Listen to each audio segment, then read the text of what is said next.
On this video I'm gonna share how to do a tiling pattern. With a tiling pattern I mean a repeat pattern, or you can also call it the seamless pattern. I'm gonna show the logic behind it and how to do it in Photoshop. I learned how to do tiling patterns from this book by Lotta Kühlhorn.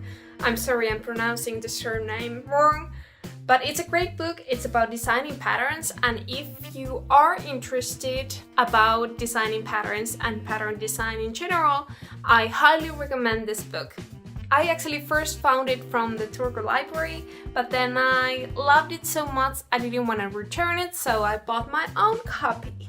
The logic behind a repeat pattern is simple, but it's kind of a brain puzzle to try to figure it out on your own. Basically, you can take any size paper. Draw a line in the middle, both vertically and horizontally. Now you have 4 slices, 1, 2, 3, 4. You can mark the numbers behind the paper. Draw your illustrations on the paper. Be sure to draw over the middle lines, but you can leave the outer corners still empty. Cut the paper from the middle. Now remember which piece is which, then move them to opposite places.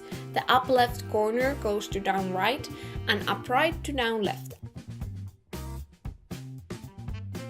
Tape them together and voila!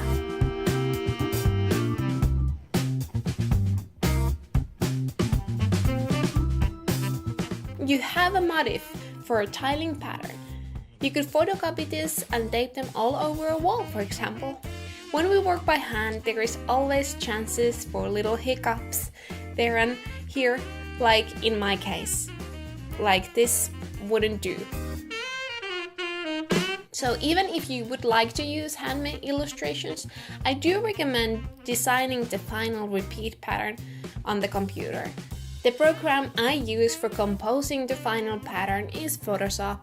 Disclaimer though, that Photoshop is such a versatile program that you can do the same thing in multiple ways. My way might not be the fastest, but it works. In the end, I did 3 seamless patterns digitally for this video. In every one I used a little different techniques. The first one is the Memphis Birthday Cat pattern, which is based on the hand-drawn pattern. I did the cat and triangle illustrations in Adobe Illustrator.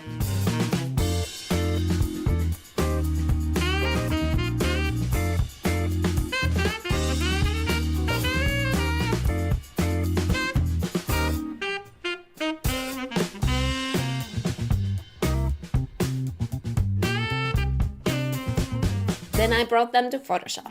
In Photoshop, first open a new file. I usually like to make my patterns in a big scale since I love big patterns. You can always go smaller from a bigger file, but going bigger from a smaller file looks messy. Add guides to 50% vertically and 50% horizontally.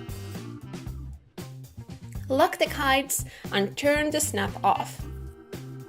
Start composing your images in a way you want.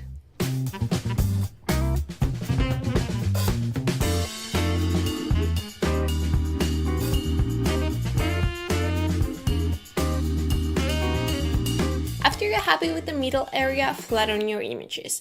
I recommend doing that as a duplicate so that you can also save folder with your images and go back correcting them later if you need to.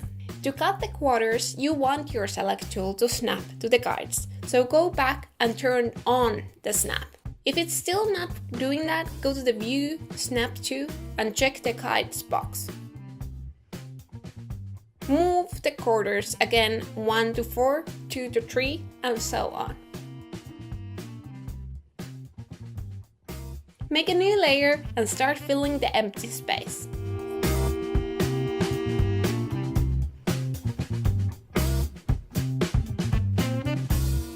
When you're starting to be happy about your pattern, you should test it out. Go to Edit, Define Pattern.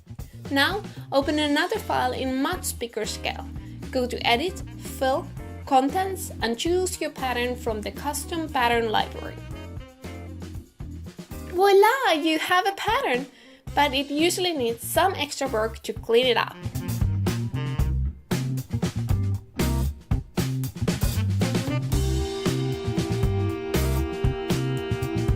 Second pattern, Sunray through the Venetian plant. In the second pattern, I used only geometric shapes, stripes and circles. It's so easy to make stripe pattern in Photoshop that it's like magic. Just open a new file, color half of it with another color, define the pattern, test how it looks. Then you can start playing around, adding more elements and playing with the layer styles.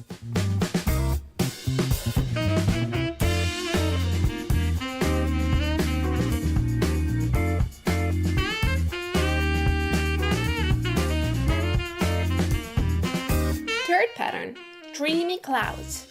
This one I painted digitally with my Wacom on Photoshop.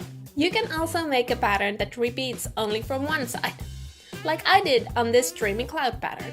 In this one, I only needed the vertical guide to make this pattern repeat. It's following the rules of a stripe pattern, but taking it way beyond a regular stripe. It turned out to be this kind of abstract seamless pattern, which I kinda like. Which one of these three patterns is your favorite? When you have a beautiful seamless pattern ready, I recommend doing multiple color variations of it, at least 2. And if it turns out to be super popular, you can always add more color variations later. I made a blog post earlier about how to decide the colors for your patterns. You can read it in my blog, ellimamba.com. I will put the direct link to the blog post to the description box below. So what do I do with my repeat patterns? Sometimes I license them, which means I sell the right to use them for a brand, but most often I upload them to my Redbubble shop, Ellimamba. There you can purchase my designs on cool products like phone covers, clothing, and bags.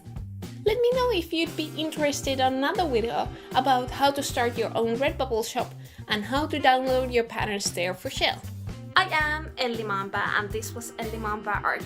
Thank you for tuning in and thank you for voting for this video idea in the Instagram stories. Remember to subscribe and like and comment if you like this kind of video content, then I know which kind of content I will do in the future. Inspire and be inspired. Bye! Get this book.